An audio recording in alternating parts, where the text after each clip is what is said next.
नमस्कार विद्यार्थी मित्रांनो, मी संजय वानमाने बायोलॉजी टॉपर मध्ये आपलं स्वागत करीत आहे. आज आपण चॅप्टर 1 जो 12वीचा आहे त्यातला आपण अभ्यास करणार आहोत. त्याचं नाव आहे reproduction in lower and higher plants. रिप्रोडक्शनचा अभ्यास करण्याआधी तुम्हाला रिप्रोडक्शन म्हणजे काय हे माहिती पाहिजे. तर त्याची डेफिनेशन कशी सांगता येईल? Reproduction is production of young ones like parents. म्हणजे पेरेंट्स आणि यंग वन्स किंवा पिल्ली किंवा नाही जे यंग वन्स येणार आहेत ते का नाही प्रोडक्शन करणं यालाच रिप्रोडक्शन म्हणतात. आता रिप्रोडक्शन हे इसेन्शियल काय आहे? Reproduction is essential process as it leads to the continuation of species and maintain the continuity of life. म्हणजे हे इसेन्शियल कशासाठी आहे? कंटिन्युएशन स्पेसिसचं ठेवण्यासाठी आणि लाईफचं कंटिन्यू ठेवण्यासाठी किंवा ते मेंटेन करण्यासाठी रिप्रोडक्शन हे महत्वाचं आहे. आता रिप्रोडक्शन मध्ये दोन प्रकार पडतात. एक आहे तो असेक्शुअल रिप्रोडक्शन आणि सेक्शुअल रिप्रोडक्शन. आता आपण असेक्शुअल रिप्रोडक्शन म्हणजे काय ते बघणार आहे. In this process not evolve fusion of gametes or sex cell किंवा गॅमेट्स म्हणजे ओवा एक असणार आहे आणि स्पर्म एक असणार. हे त्याच्यात इव्हॉल्व होत नाहीत, म्हणजे मेल आणि फिमेल गॅमेट्स यात इव्हॉल्व होत नाहीत. In this process morphologically and genetically identical, म्हणजे मॉर्फोलॉजिकल आणि जेनेटिकली हे सेम असणार, त्यामुळे त्याला क्लोन म्हणतात. म्हणून identical individual are called as clone. Asexually reproduction occurs in different ways. Different way कुठलं आहेत ते आपण एक एक करून बघणार आहे. पहिला येतोय तो फ्रॅगमेंटेशन. फ्रॅगमेंटेशन म्हणजे तुकडे करणे. फ्रॅगमेंटेशन म्हणजे तुकडे करणे. Multicellular organism break in the fragments to each fragment new individual reproduce. म्हणजे मल्टीसेल्युलर ऑर्गॅनिझम आहे तो ब्रेक होणार फ्रॅगमेंट्स म्हणजे तुकड्यामध्ये आणि त्याचं एका फ्रॅगमेंट पासून एक नवीन इंडिव्हिज्युअल तयार होणार, त्यालाच आपण फ्रॅगमेंटेशन असेक्शुअल रिप्रोडक्शन असं म्हणणार आहे. त्याचं फॉर एक्झाम्पल बघायचं झालं तर स्पायरोगायरा. इथं डायग्रामॅटिकली रिप्रेझेंटेशन केलंय ते बघूया आपण. ईस्ट सेल एक आहे, त्या ईस्ट सेल पासून डेव्हलपिंग बर्ड निघायला चालू झालेला आहे, त्यापासून न्यू बर्ड तयार झाला आहे आणि न्यू बर्डचं चेनच पूर्ण तयार झाली आहे, त्याला आपण फ्रॅगमेंटेशन असं म्हणणार आहे. आता आपण बडिंग हा टाइप बघणार आहे. In this process reproduction like the east. हे ईस्ट रिप्रोडक्शन झालेलं आहे, तसाच हा बडिंग प्रोसेस सुद्धा ईस्ट सारखीच तयार होणार आहे किंवा त्या प्रकारचीच एक प्रोसेस आहे. Under the favourable condition one or more buds and this bud separation develop into the new individual. म्हणजे याच्यात काय होतंय, जेव्हा फेवरेबल कंडिशन असत्या एक किंवा अधिक बर्ड्स इव्हॉल्व किंवा ऑकर होतात आणि ते बर्ड्स ग्रो झाल्यानंतर सेपरेट होतात आणि डेव्हलप नवीन इंडिव्हिज्युअल म्हणून डेव्हलप व्हायला चालू होते, त्यालाच आपण बडिंग म्हणणार आहे. ही हायड्राजी सेपरेशन प्रोसेस आहे किंवा बर्ड ऑकर्स कसे होते बघूया आपण डायग्रामॅटिकली. हा एक बर्ड ऑकर व्हायला चालू झालाय किंवा नवीन तयार व्हायला चालू झालाय. तो बर्ड ग्रो झालाय, फुल्ली ग्रो झाल्यानंतर तो बर्ड सेपरेट होण्याच्या मार्गावर आहे. नंतर तो सेपरेट होतोय आणि नवीन इंडिव्हिज्युअल तयार होतोय आणि तो सेपरेटली जाऊन स्वतः ग्रो करतोय, यालाच आपण बडिंग सिस्टीम किंवा बडिंग असेक्शुअल रिप्रोडक्शन असं म्हणतोय. आता आपण बघूया स्पोर फॉर्मेशन. स्पोर फॉर्मेशन म्हणजे काय आहे ते. It is occur in chlamydomonas reproduction occurs in flagellated motile zoospore which the grow independently into new individual. म्हणजे काय होतंय, पॅरेंट सेल असते त्याला झूस्पोरेंजियम म्हणतात. इथं तुम्हाला डायग्राम मध्ये दिसत असेल झूस्पोरेंजियम. त्यापासून झूस्पोर तयार होतात आणि ते नवीन इंडिव्हिज्युअल म्हणून ग्रो व्हायला चालू होतात, त्यालाच आपण स्पोर फॉर्मेशन असं म्हणतोय.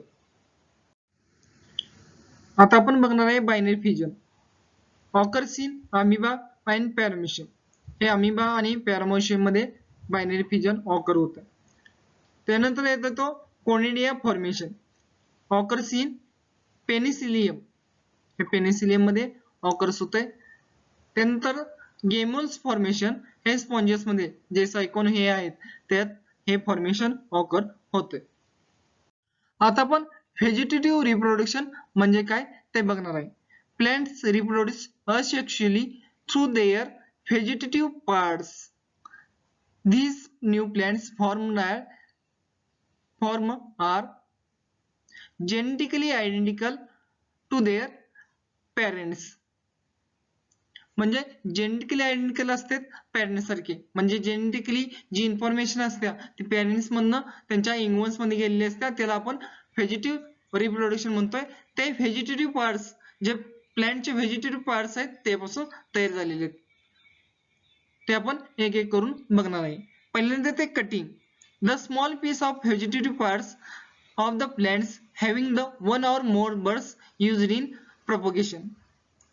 म्हणजे स्मॉल पीस व्हेजिटेटिव्ह पार्टचे घेतोय आणि आपण त्याचे one or more buds use propagation साठी किंवा नवीन प्लांट्स तयार करण्यासाठी करतोय. त्याचं फॉर एक्झाम्पल सांगायचं झालं तर स्टेम कटिंग रोज मध्ये करतोय, लीफ कटिंग सॅन्सेवेरिया मध्ये करतोय आणि रूट कटिंग ब्लॅकबेरी मध्ये करतोय. Grafting. Two or more plants are joined in such a way that they grow as one plant. म्हणजे दोन प्लांट एकमेकाला जॉईन करायचे आणि जसे की ते एकच प्लांट आहे असे वाढवायचे, त्याला आपण ग्राफ्टिंग म्हणतोय. In this method part stem containing one then none bud cycon joined with the rooted plant called stalk. It is called as grafting. म्हणजे ही मेथड आहे ते का नाही stem containing one or more than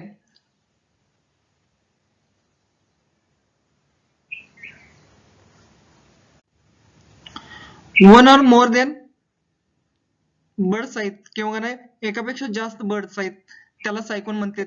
ते join करायचे rooted plant आहे जे stock आहे ज्याला रूट आहे त्या स्टॉक वर जे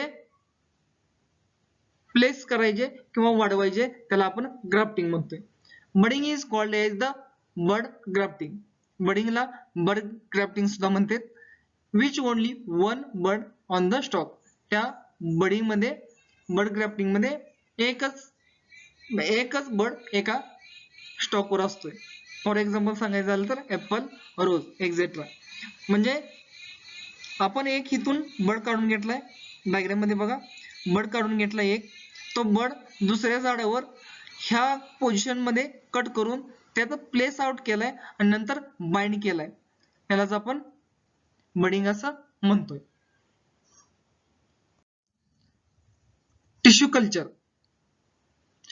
In this method, small amount of plant tissue grown into give the many plants late. Micropropagation methods is also used nowadays. ही खूप महत्वाची टिश्यू कल्चर ही एक मेथड आहे. ह्याच्यात काय होतंय small amount of plant tissue, छोट्याशा अमाऊंट मध्ये प्लांट टिश्यू घेतले जातात, त्या ग्रो केले जातात पेट्री डिश मध्ये आणि त्यापासून एक नवीन प्लांट किंवा नवीन झाडं खूप सारी झाडं तयार करता येतात. Micropropagation methods is the also used in nowadays. हे नाउडेज मध्ये किंवा आजकालच्या युगात हे खूप सारं यूज केलं जात आहे. खूप सारी झाडं ह्याच प्रकारे तयार केली जातात. आता डायग्राम मध्ये बघा इथून अपायकल बर्ड कट करून पेट्री डिश मध्ये घेतलाय. अपायकल मेरिस्टेम त्याला म्हणतात. तो कल्चर केलाय लॅबोरेटरी मध्ये. ही पेट्री डिश आहे त्यात लॅबोरेटरी मध्ये तो कल्चर केला आणि त्याच्यापासून एक सिंगल सेल पासून कॅन फॉर्म होल प्लांट्स. म्हणजे एका सिंगल सेल पासून एक पूर्ण प्लांट तयार केलंय, त्याला आपण टिश्यू कल्चर असं म्हणणार आहे. आता आपण सेक्शुअल रिप्रोडक्शन म्हणजे काय हे बघणार आहे. हे परीक्षा दृष्टीनं खूप इम्पॉर्टंट आहे. In involve fusion of two compatible gametes or sex cell. म्हणजे सेक्स सेल किंवा गॅमेट्स कुठले असणार, एक आहे स्पर्म आणि दुसरा आहे ओवा. स्पर्म असतोय तो कोणा मेल मध्ये असतोय, ओवा किंवा एक्स त्याला म्हणतात ते फिमेल मध्ये असते. त्यांचं दोन्हीचं फ्युजन होऊन जो रिप्रोडक्शन होतंय त्याला आपण सेक्शुअल रिप्रोडक्शन असं म्हणतोय. The flower specialised reproductive structure of plant sexual reproduction takes place. जे स्पेशलाइज्ड स्ट्रक्चर फुलात असतं त्यापासून जे सेक्शुअल रिप्रोडक्शन होतंय किंवा सेक्शुअल रिप्रोडक्शन साठी जे स्पेशलाइज्ड कॅरेक्टर लागतात ते एका फुलात असते. Flower produced haploid gametes and your that the fertilisation will takes place. म्हणजे हॅप्लॉइड गॅमेट्स पासून हे रिप्रोडक्शन होतंय. हॅप्लॉइड म्हणजे 1n किंवा n नंबर आणि 2n म्हणजे डिप्लॉइड.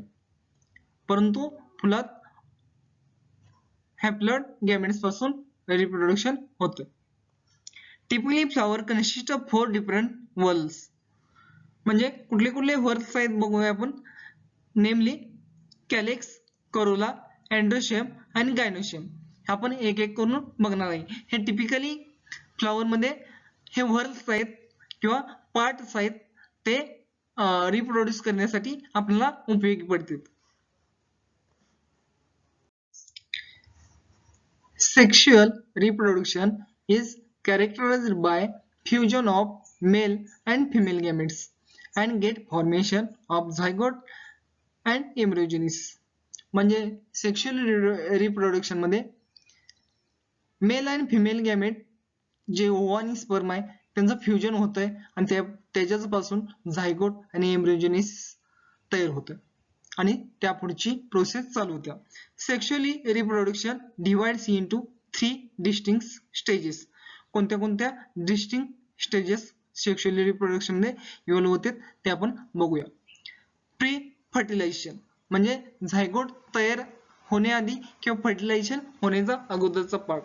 फर्टिलायझेशन म्हणजे झायगोट तयार होताना किंवा झायगोट तयार होतोय तेव्हाचा काळ.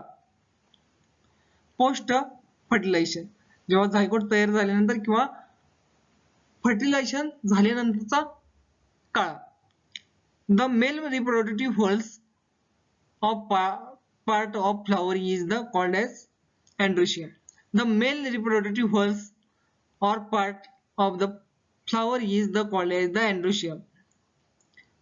Part of androecium is called as the stamen. Stamen consists of filaments connective in anther. Male reproductive कुठला फुलातला असणार आहे, अँड्रोशियम. हा अँड्रोशियम पार्टलाच काय म्हणतात, स्टेमन. आणि स्टेमन हा कन्सिस्ट फिलामेंट्सची कनेक्टिव्ह कशासाठी कोणाशी असतोय तर आंतरशी. स्टेमन कन्सिस्ट फिलामेंट्स म्हणजे एका फिलामेंटला अटॅच असतोय तो अँथरशी. थँक्यू विद्यार्थी मित्रांनो. असेच नवनवीन व्हिडिओ बघण्यासाठी माझ्या YouTube चॅनलला सबस्क्राईब करा, लाईक करा, कमेंट करा आणि कमेंटमध्ये आणखी काही व्हिडिओ बघायचे आहेत ते सुद्धा जरूर कळवा. सबस्क्राईब करून बेल आयकॉन प्रेस करायला विसरू नका. थँक्यू.